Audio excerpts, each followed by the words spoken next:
హెచ్చరిక, దైవజనుని హెచ్చరిక. గాయాలు మనకి పాఠాలు నేర్పిస్తాయి. మరోసారి చెప్పండి. ఆ గాయపడిన వేళలో కృంగిపోవద్దు. ప్రతిసారి మనం బాధల గుండా వెళ్తున్నప్పుడు, నిందల గుండా వెళ్తున్నప్పుడు, దేవుడు ఏదో ఒక అద్భుతం చేస్తున్నాడు, దేవుడు ఏదో నేర్పిస్తున్నాడు, దేవుడు మనకి పరిపక్వతనిస్తున్నాడు. ఆ సమయాల్లో ప్రభువు మన పక్కనే ఉన్నాడు. ఆయన గాయపడిన చేతులతో మనల్ని కడుతూనే ఉన్నాడు, కాపాడుతూనే ఉన్నాడు, ఆదరిస్తూనే ఉన్నాడు. నా వల్ల కాదు ఇది, ఈ ముగ్గురు బిడ్డలను పెట్టుకొని నేను బ్రతకలేను, ఇలాంటి భర్తతో నేను ఏగలేను, ఇలాంటి భార్యతో నేనే సేవ చేయలేను, ఇలాంటి కుటుంబంతో నేను ముందుకు సాగలేను, ఇటువంటి సంఘంతో నా వల్ల కాదు, నాకు అలా చేతులు ఎత్తేస్తాను చాలా. నా చేత కాదు అనుకున్న సమయంలో ఆ ముళ్ళులు ఉంటేనే, ఆ రాళ్ళు ఉంటేనే, ఆ గరుకు ఉంటేనే మనకు పాసి పట్టకుండా ఉంటుందండి. ఓ పాస్టర్ గారు ప్రార్థన చేస్తాడంట, ప్రభువా ఎన్నిసార్లు చెప్పినా నా ప్రార్థనకు జవాబు, చర్చిలోకి వచ్చిన వాళ్ళందరూ మారిపోవాలంటే వచ్చిన వాళ్ళందరినీ మార్చేసుకుంటున్నావు కదా, ఆ ఇద్దరు మాత్రం సగపెదలు మారినంటున్నారే ప్రభువా, పెద్దానికి బ్రేకులు వేస్తారే, పెద్దానికి గొడవ పెడతారే, ముందుకు సాగలేకపోతున్నామే, అందరూ ఎస్ అంటే వీళ్ళిద్దరు నో అంటారే, వీళ్ళని తీసేయ్యా, వీళ్ళని మార్చేయ్యా, లేకపోతే వీళ్ళని తీసేయ్యా సంఘంలో నుంచి అంటే ప్రభు అన్నాడట, ఉండని అయ్యా, వాళ్ళు ఉండని, నీ పాసి తోముకోవడానికి వాళ్ళు ఉండాలి. ఏంటండి, చేపలు కొనుక్కొచ్చి నీవు గ్రైండెడ్ దాని మీద వేసి రుద్దావనుకో, పోద్దా పాసి? గరుకురాయి వేస్తే 5 నిమిషాల్లో శుభ్రంగా పోలీసంతా ఓడిపోయి నీ శ్వాసన ఎగిరిపోద్దు చూడు. అట్లాగా నువ్వు కంట్రోల్లో ఉండటానికి వాళ్ళని ఉండని, నువ్వు తగ్గించుకోవడానికి, నువ్వు దీనంగా ఉండడానికి, నువ్వు సహించుకుంటావు ఎంత ఉంది నీ దగ్గర తెలుసుకోవడానికి ఉండనేమన్నాడట. నిజంగానే కొన్నిసార్లు మన జీవితాల్లో అలా కొందరు ఉండిపోతారు. ఆ ముళ్ళు తీసేయి, ముళ్ళు తీసేయి, ముళ్ళు తీసేయి, ముళ్ళు తీసేయి అంటే నేను తీను, కానీ నా కృప నీకు ఇస్తాను. ఎంత గొప్ప దేవుడు అండి. నేను నీకు అడ్డంగా ఉన్నాయి, నీ గాయాలు చేయకుండా నేను ఉండను, కానీ గాయాలనే మాన్పుతా, నీ గాయాల్లో నీకు పాఠాలు నేర్పిస్తా, నీ బాధల్లో నీకు అద్భుతమైన సత్యాలు నేర్పిస్తా అని చెప్పే ప్రభువుగా మనకున్నాడు కనుక నా కృప నీకు చాలు. ఏ స్థితిలో ఉన్నప్పటికీ దేవుని కృప మనకుంటే అది చాలు. మన సామర్థ్యంతో మనం ఏం చేయలేమండి, ఆయన కృప ద్వారా మనం సమస్తము చేయగలుగుతాం. మీ బిడ్డల విషయాల్లో, మీ కుటుంబాల విషయాల్లో దేవుని కొరకు బతకటం బిడ్డలకు నేర్పిద్దాం. నిజంగా ఈ సంఘంలో ఉన్న తల్లులు బిడ్డలకు దేవుని సేవ యొక్క విలువను నేర్పిస్తూ ఉండుంటే, ఇందాక ఎక్కడో ఫోటో చూపించాల్సిన అవసరం లేదు. ఇవాళ 50 సంవత్సరాల సేవలో ఈ సంఘములో నుండి సేవకులైన వాళ్ళ పిక్చర్స్ అన్నీ ఇక్కడ పెట్టి, ఈ సంఘములో 50 సంవత్సరాల్లో ఇంతమంది దైవజనులు అయ్యారు, ఇన్ని స్థలాల్లో పరిచయం చేస్తున్నాడని అతిశయంగా చెప్పుకొని ఉండేవాడినండి. కానీ ఏళ్ళలో లెక్క పెట్టవచ్చు తమ బిడ్డల్లో దేవునికి ఇచ్చిన వారిని. ఇప్పుడున్న జనాంగం మరింత చురుకైన వారు, మరింత తెలివైన వారు, మరింత ఎడ్యుకేటెడ్గా ఉన్నారు, చదువుకుంటున్నారు, జ్ఞానం కలిగిన వారు ఉన్నారు, మంచి పర్సనాలిటీస్ కలిగి ఉన్నాయి. వాళ్ళు పెరిగిన వాతావరణాలు, మీరు రక్షించబడిన తరువాత పుట్టారు కాబట్టి దైవభయంలో పెరిగిన వారు, బహు సులభంగా మీరు వారి దేవుని చేతుల్లో పడేస్తే లోకమంతటిని ప్రభు పాదాల దగ్గర తేవటానికి ఏర్పడే సైన్యంలో మన బిడ్డలు కూడా ఉంటారు.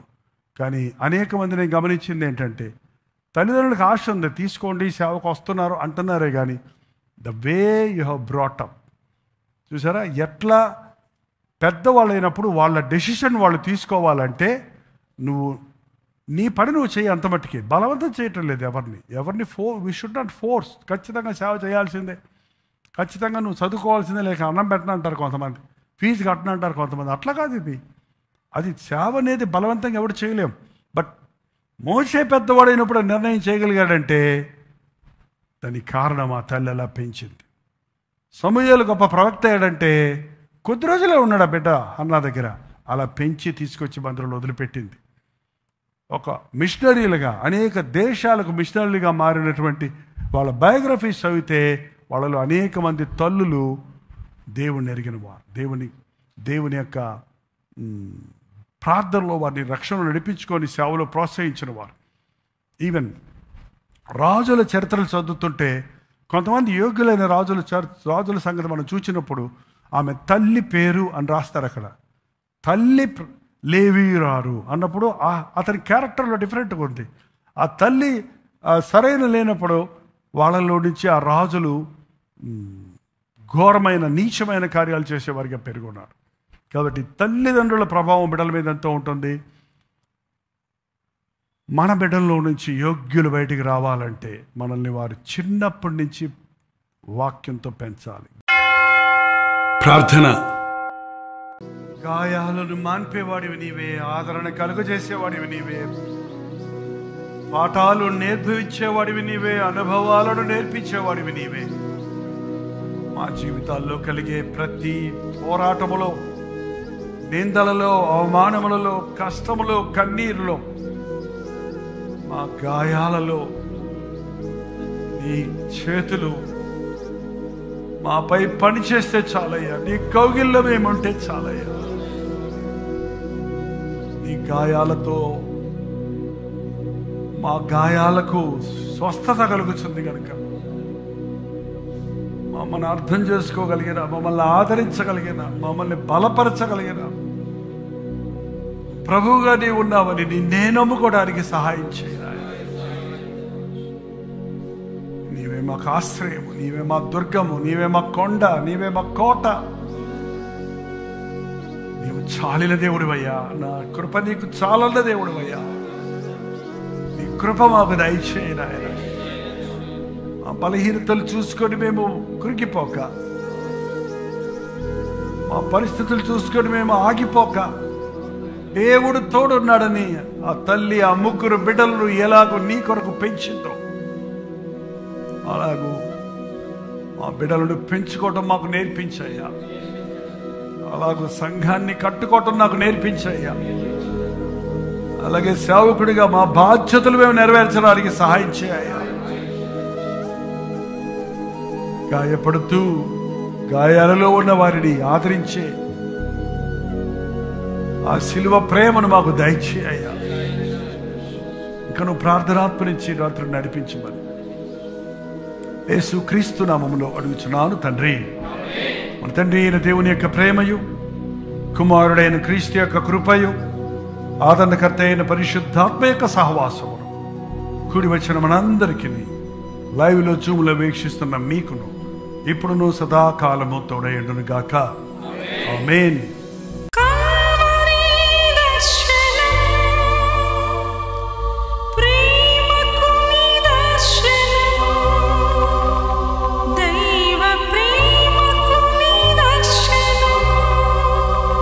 తెలుగు, తమిళ, హిందీ, మలయాళం, బెంగాలీ, ఒరియా అనే 6 భాషల్లో టెలివిజన్ ప్రోగ్రామ్స్ కొనసాగుతూనే ఉన్నాయి. భారభరితమైన పరిచయంలో మీరు సహకరించాలని ఆశిస్తే ప్రభు మిమ్మల్ని ప్రేరేపిస్తే మీ విరాళాలు, కానుకలు డాక్టర్ జై ఫౌండేషన్స్ అనే ట్రస్ట్ నెంబర్కి మీరు పంపించవచ్చు. అవి నేరుగా టీవీ ఛానల్స్కి వెళ్తే అందులో ఏది నేను మా సొంత ఖర్చుల కొరకు ముట్టుకోవటం లేదు, వేరే పరిచయ కొరకు ముట్టుకోవటం లేదు. టెలివిజన్ పరిచయలో ఇంకా సువార్త అనేది వారికి అది అందించాలని ఆశతో ఒక 20 సంవత్సరాలుగా కొనసాగుతున్న పరిచయం కొరకు ప్రార్థించండి, మీ సహకారాన్ని అందించండి. ఈ విషయం మీకు ఇంకా వివరాలు కావాలంటే 89393939 అనే నెంబర్కి మార్నింగ్ 10 నుంచి ఈవినింగ్ 10 లోపల మీరు ఫోన్ చేయండి. వివరాల గురించి తెలియజేస్తాను.